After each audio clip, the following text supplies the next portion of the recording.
Dan kini kita akan update perkembangan terkini penanganan wabah corona. Langsung kita bergabung ke Geraha BNPB mengikuti jalannya konferensi pers di sana.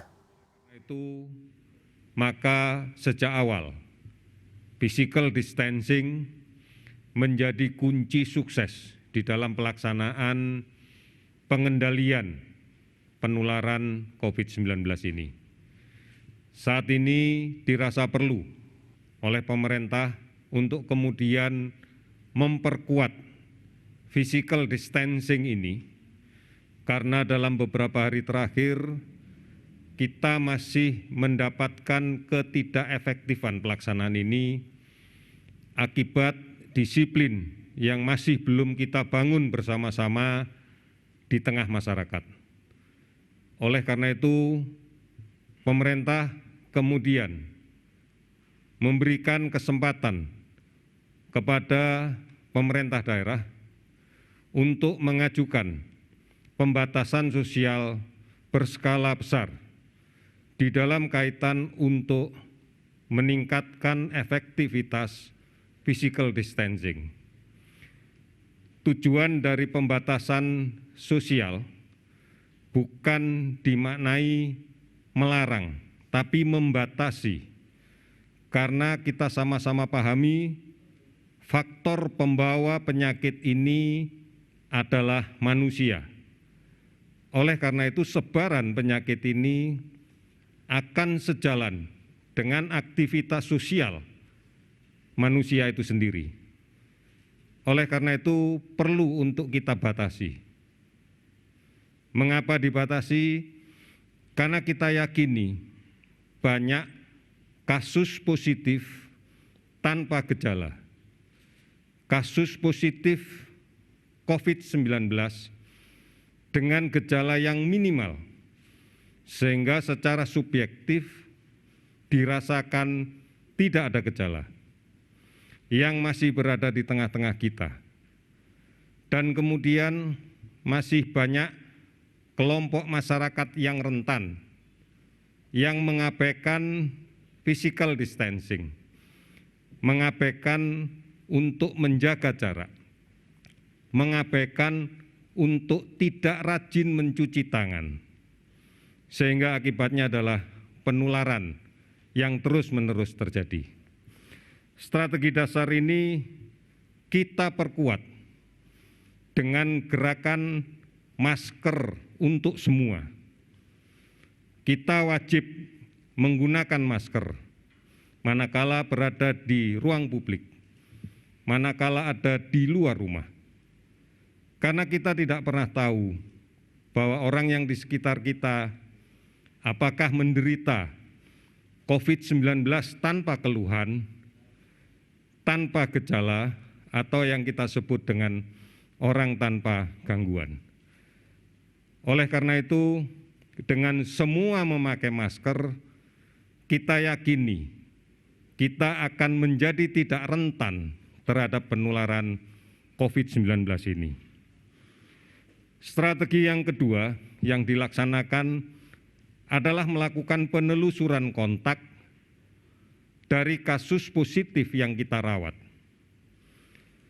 Kita harus mewaspadai betul kelompok-kelompok yang potensial menjadi sumber penularan. Di antaranya adalah kontak dekat kasus positif yang kita rawat, kemudian risiko pada tenaga kesehatan yang merawat penderita COVID-19, dan pada masyarakat di daerah di mana kasus COVID-19 ini sangat banyak kita temukan.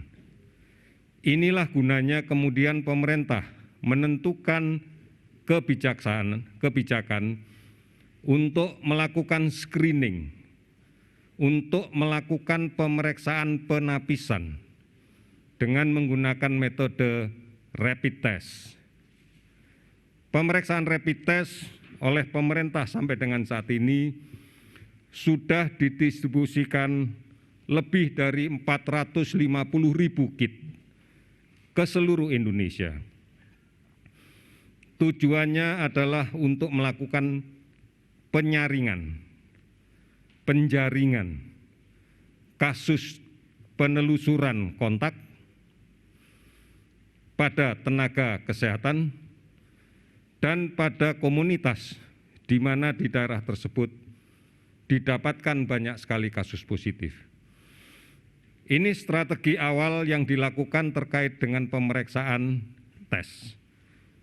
Selanjutnya, kebijakan yang ketiga adalah mengedukasi dan menyiapkan secara mandiri pada sebagian hasil kontak tracing yang menunjukkan hasil tes positif dari rapid test atau negatif namun memiliki gejala untuk melakukan isolasi secara mandiri.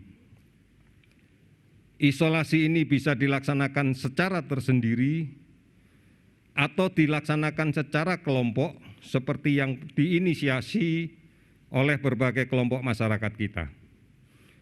Upaya ini adalah upaya yang positif, yang patut diapresiasi, sehingga saudara-saudara kita yang melaksanakan isolasi bisa melaksanakan dengan baik, tanpa ada stigmatisasi dan tanpa ada upaya untuk mengucilkan mereka.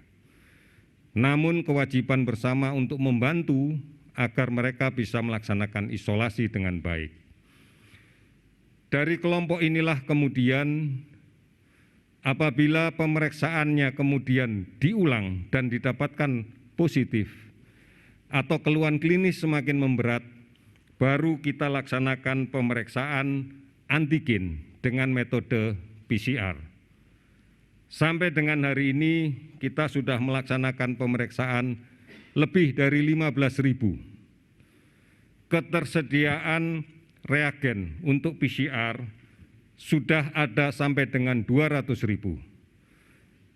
Tes PCR kita adalah tes untuk menegakkan diagnosa dari mekanisme screening yang terarah.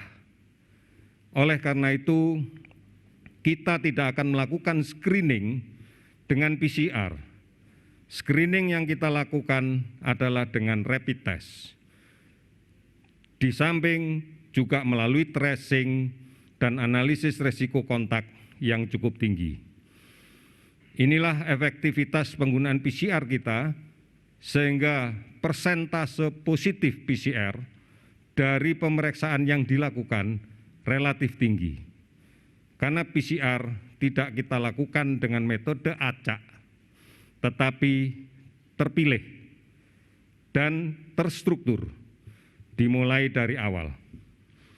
Selanjutnya, tahapan yang terakhir adalah melaksanakan isolasi rumah sakit.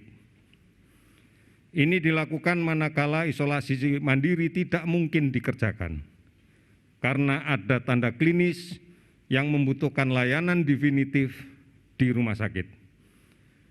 Termasuk kemudian kita membangun rumah sakit darurat untuk COVID-19, baik yang berada di Wisma Atlet maupun yang kita bangun di Pulau Galang. Dan sudah barang tentu beberapa daerah juga akan melakukan hal yang sama dalam rangka untuk melakukan isolasi kasus positif dengan klinis ringan sampai dengan sedang yang tidak mungkin melaksanakan isolasi mandiri. Puncaknya adalah rumah sakit rujukan untuk penanganan kasus COVID-19 dengan keluhan sedang berat. Dengan keluhan sedang berat yang membutuhkan alat bantu yang spesifik, termasuk ventilator.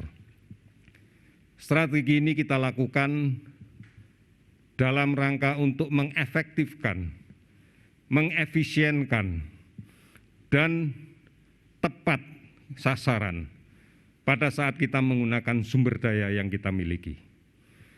Inilah saudara-saudara sekalian, langkah yang kita lakukan dan akan konsisten kita lakukan terus-menerus.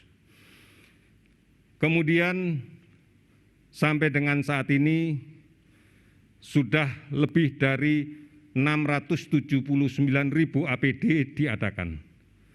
Stok masih tersisa lebih dari 500.000. 200.000 segera kita distribusikan. Hari ini pun sudah ada pengiriman ke beberapa provinsi di Sumatera. Kita berharap ini akan membantu para petugas kesehatan agar bisa lebih profesional, lebih aman, lebih tenang memberikan layanan.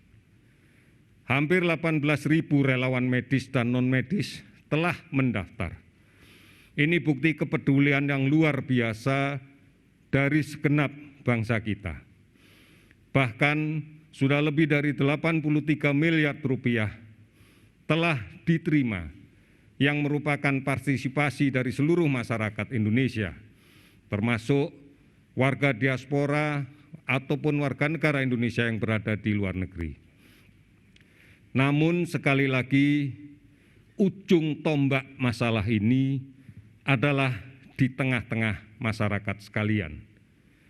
Seperti yang saya katakan di awal, bagaimana pondasi untuk mencegah penularan ini diperkuat, sehingga hal-hal yang harus selalu dilakukan adalah pertama, gunakan masker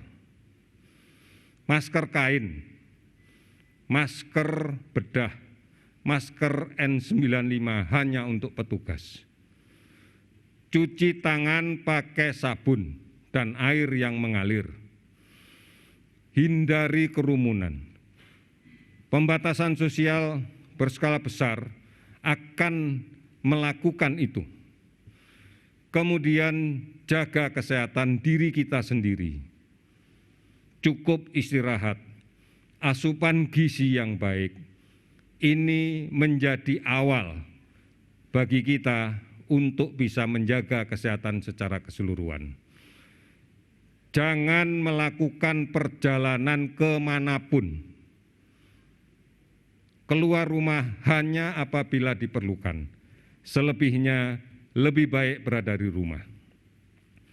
Banyak yang bisa dilakukan. Kami mengingatkan saat ini adalah periode pancaroba yang secara klasik ada gambaran peningkatan kasus demam berdarah di daerah. Oleh karena itu mari kita cegah, tetap di rumah, berantas sarang nyamuk, ini menjadi sesuatu yang penting. Mudah-mudahan dengan cara yang seperti ini, secara terstruktur dan masif, kita bisa menghentikan rantai penularan COVID-19. Saudara-saudara, yang terakhir akan saya update kembali data kasus konfirmasi positif dari pemeriksaan PCR yang kita dapatkan. Yang pertama, ada 218 kasus baru, sehingga total menjadi 2.956 kasus. Ada 18 kasus yang sudah sembuh, sehingga total menjadi 222 kasus. Dan ada 19 kasus yang meninggal, sehingga total menjadi 240 kasus. Kita ingatkan kembali bersama-sama untuk bisa mematuhi, patuhi dan disiplin. Patuhi dan disiplin cuci tangan pakai sabun dan air yang mengalir. Patuh dan disiplin memakai masker. Patuh dan disiplin menjaga jarak aman. Patuh dan disiplin untuk tetap di rumah dan membersihkan sarang nyamuk. Oleh karena itu, diharapkan tidak melakukan perjalanan kemanapun pada periode saat sekarang ini. Resikonya akan semakin besar.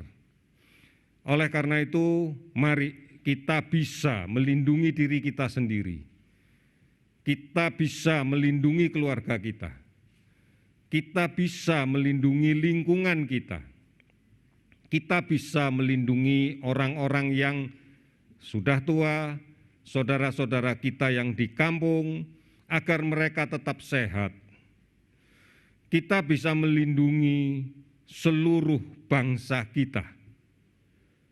Karena kita yakin hanya kita dan kita yang pasti bisa melindungi bangsa ini. Sekali lagi, hanya kita dan kita sajalah yang bisa melindungi bangsa ini dalam menghadapi pandemi COVID-19. Kita bisa. Terima kasih, selamat sore.